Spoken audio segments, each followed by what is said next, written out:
Hello students, today I am here with the second video and from the second unit collection, presentation and organization of data, and this is my first video of this chapter, and in this the first chapter is collection of data. In the introduction chapter we had discussed what is the importance of statistics. Statistics क्या है, क्या उसका फ़ायदा है, उसकी limitation क्या है, क्यों हमें स्टैटिस्टिक्स की ज़रूरत पड़ती है. तो एक समरी अगर हम देखें तो statistics is just collection of data. Collection of data can be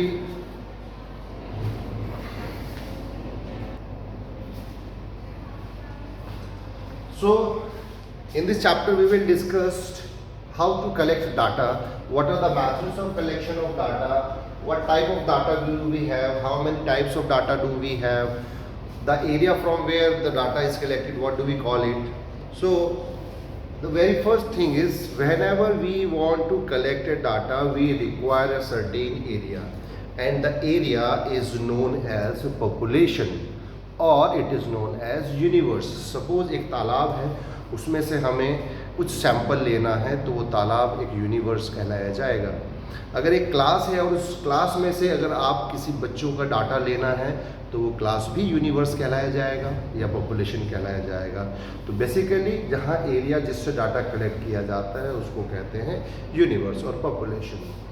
अब जब हम डाटा कलेक्ट करने जाते हैं, सपोज हम अगर कहें कि हम गंगोत्री से पानी लेकर जल लेकर आए और हमें अगर जल चाहिए तो हमने किसी यहाँ से लिया, हरिद्वार से लिया, या किसी से मंगाया, कोई लाया तो उससे लिया हमने, या कोई सपोज गंगा जल लाकर बेचता है, दुकानदार है. दोनों बातों में डिफरेंस है. अगर हम गंगोत्री से लाते हैं या हरिद्वार से लाते हैं जल को तो वो हमारी प्राइमरी सोर्स है, क्योंकि मेन जहाँ से वो शुरू हुआ. जैसे कि हम किसी गौशाला में से जाकर अगर हम दूध लाते हैं तो वहाँ से हमें जो डाटा मिलेगा वो हमें प्राइमरी डाटा होगा, क्योंकि वो हमने कलेक्ट किया प्राइमरी सोर्स से. और जो डाटा हम लेकर आए, किसी मदर डेयरी से हमने दूध लिया तो पहले मदर डेयरी ने कलेक्ट किया होगा दूध, उसके बाद फैक्ट्री गया, पैकिंग होकर आया, तो वो जो हमें मिल्क मिला वो हमारा सेकेंडरी होता है. तो सेकेंडरी डाटा और प्राइमरी डाटा दो तरह के डाटा होते हैं, और सेकेंडरी डाटा सेकेंडरी सोर्स से लिया जाता है और प्राइमरी डाटा प्राइमरी सोर्स से. सेकेंडरी डाटा में, सेकेंडरी सोर्स में कुछ भी हो सकता है, कि गवर्नमेंट एजेंसी हो सकती है, प्राइवेट एजेंसी हो सकती है, नगर पालिका हो सकती है, आपका स्कूल हो सकता है जहाँ से आप डाटा कलेक्ट कर सकते हैं, या कोई तीसरा आदमी है जिसने डाटा कलेक्ट किया था अपने काम के लिए, उससे आपने डाटा को लिया, तो वो डाटा जो होगा आपका सेकेंडरी डाटा कहलाया जाएगा. और वो सोर्स जहाँ से डाटा कलेक्ट किया वो सेकेंडरी सोर्स हो सकती है. अब जो डाटा है वो पब्लिश्ड वाला भी हो सकता है, अनपब्लिश्ड वाला भी हो सकता है. पब्लिश मीन्स छपा हुआ था, जर्नल्स, न्यूज़पेपर्स, मैगजीन्स पे मिलेगा तो वो पब्लिश्ड डाटा है. और अनपब्लिश्ड डाटा जो है वो पब्लिश नहीं किया गया है, वो जनरली ओरली हमने किसी से पूछा, हम किसी गांव में गए, किसी से पूछा हमने किसी के बारे में, तो वो डाटा हमारा जो होगा वो अनपब्लिश्ड है, ओरल है एक तरह से. इसके अलावा हमारा जो है डाटा का कलेक्शन करने का इंटरनल सोर्सेज हो सकते हैं, एक्सटर्नल सोर्सेज हो सकते हैं. एक्सटर्नल, सपोज मान लिया हम किसी ऑर्गेनाइजेशन में से डाटा कलेक्ट करना है तो उस ऑर्गेनाइजेशन के अंदर से कोई ऑफिस से कोई हो सकता है, या उस ऑफिस से जानकारी ली हो सकती है हमने. और जो एक्सटर्नल डाटा है वो बाहर से किसी से हमने पूछा तो वो एक्सटर्नल डाटा, एक्सटर्नल सोर्सेज होगा. उसके अलावा जो मेथड्स है हमारे कलेक्शन के, पहला है डायरेक्ट पर्सनल इन्वेस्टिगेशन, जिसमें जो डाटा कलेक्ट करता है वो उसको हम लोग जो जिससे डाटा कलेक्ट किया जाता है उसको रेस्पोंडेंट या इन्फॉर्मेंट कहते हैं, और जो डाटा कलेक्शन करने जा रहा है उसको इन्वेस्टिगेटर कहते हैं. और अगर वो रिटन वर्क करेगा, वो पूछ के करेगा तो उसको हम इन्यूमरेटर भी कहते हैं. तो डायरेक्ट पर्सनल इन्वेस्टिगेशन में दो लोग हैं, इसको इन्फॉर्मेशन चाहिए, इससे इन्फॉर्मेशन लेनी है, डायरेक्टली जाएगा, ओरल उससे पूछेगा जो उसको पूछना है और वो इन्फॉर्मेशन ले आएगा. इनडायरेक्ट ओरल इन्वेस्टिगेशन में तीन लोग हैं, इसको इससे पूछना है और ये इसके बारे में पूछना है, तो यहाँ पर तीन लोग हो गए. वो हो गया हमारा indirect oral investigation, orally questions पूछे जाएंगे. फ्रॉम कॉरस्पॉन्डेंट जैसे न्यूज़पेपर, उसमें चैनल में हम देखते हैं कोई कॉरस्पॉन्डेंट होता है, जो कॉरस्पॉन्डेंट हमें उसकी इंफॉर्मेशन देता है, संवाददाता जिसे कहते हैं, तो उससे भी हम डाटा कलेक्ट करवा सकते हैं। तो टेलीफोनिक इंटरव्यू में हम कॉल कर सकते हैं, पूछ सकते हैं, उनसे डाटा कलेक्ट कर सकते हैं। तीसरा जो फोर्थ और फिफ्थ है, ये बेस्ड है क्वेश्चनेयर पे। क्वेश्चनेयर क्या होता है, एक रिटन, सपोज कोई पेपर है, उस पेपर में बहुत सारे क्वेश्चंस लिखे हुए हैं, नाम, father name, mother name, date of birth, ये वो सब जितने क्वेश्चंस, उसमें आगे कॉलम बना हुआ है, टिक मार्क कीजिए या एमसीक्यू आंसर कीजिए, जैसे भी कीजिए, तो वो क्वेश्चनेयर होता है। Questionnaire is a format of different questions that are to be asked by the investigator और enumerator from the person.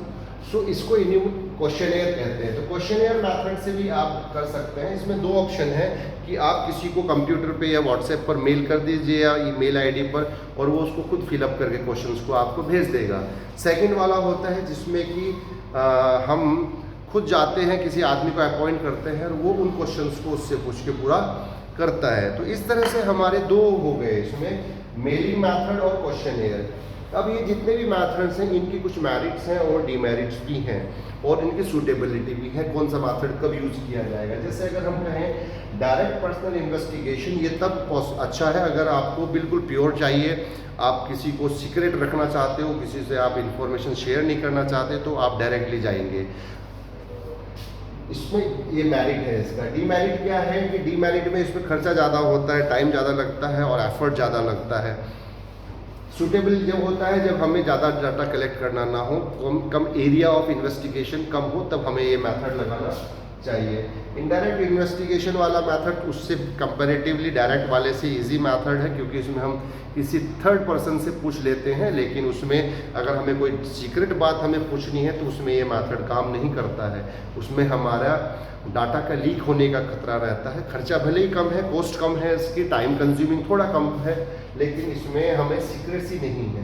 From कोरस्पोंडेंट तो तीसरा, जैसे न्यूज़पेपर, इसमें अखबार, इसमें न्यूज़ चैनल्स में आता है कोरस्पोंडेंट है, लेकिन इसको कोरस्पोंडेंट होशियार होना जरूरी है, उसको मालूम होना चाहिए डाटा क्यों कलेक्ट किया जा रहा है, किस पर्पज़ के लिए किया जा रहा है। He must be well aware about the conditions and he must be well expert of that particular issue.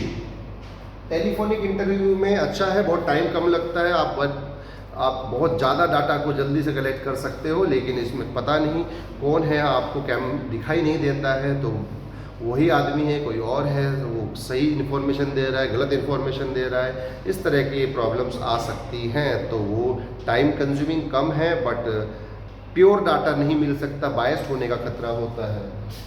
Questionnaire में अच्छा है, इसमें कुछ लिस्ट ऑफ क्वेश्चंस होते हैं जो हमें पूछने हैं, लेकिन ऐसी कंडीशन में एक दिक्कत आ जाती है कि अगर हमें क्वेश्चंस, हमने किसी को सपोज मेल किया, तो मेल किए हुए क्वेश्चन में एक इशू आता है कि वो जिसको हमने मेल किया वो कंप्यूटर ना जानता हो, इंग्लिश ना जानता हो, क्वेश्चंस को ना पढ़ सकता हो, गलत मीनिंग निकाले और वो उसको भर ना पाए, तो ऐसे में हमारा सर्वे, हमारा डाटा कलेक्शन फेल हो जाता है। टाइम कंज्यूमिंग कम है, खर्चा कम है, एक बार मेल किया भेज दिया, टाइम कम लगता है, कॉस्टली कम है, वो तो ठीक है। तो ऐसा मेथड यूज़ किया जा सकता है। कब कब सूटेबल है, जबकि इन्फॉर्मेशन जिससे ली जा रही है वो एजुकेटेड हो, वेल एजुकेटेड हो, ट्रेन हो, तब हम इसको ले सकते हैं। क्वेश्चन बाय इन्यूमरेटर, अगर ये प्रॉब्लम्स हमें दूर करनी है तो एक आदमी हम अपॉइंट करेंगे, वो जाएगा, उस क्वेश्चनेयर को भरेगा और जाकर उससे क्वेश्चन पूछेगा। तो ऐसे में थोड़ा टाइम ज़्यादा लगेगा कंपेरेटिवली, लेकिन बहुत बड़ा हमें इसमें एक्सपेंस ज़्यादा हो जाएगा। जैसे कि सेंसस करते हैं, सेंसस में जनगणना की जाती है, ये इसमें आता है।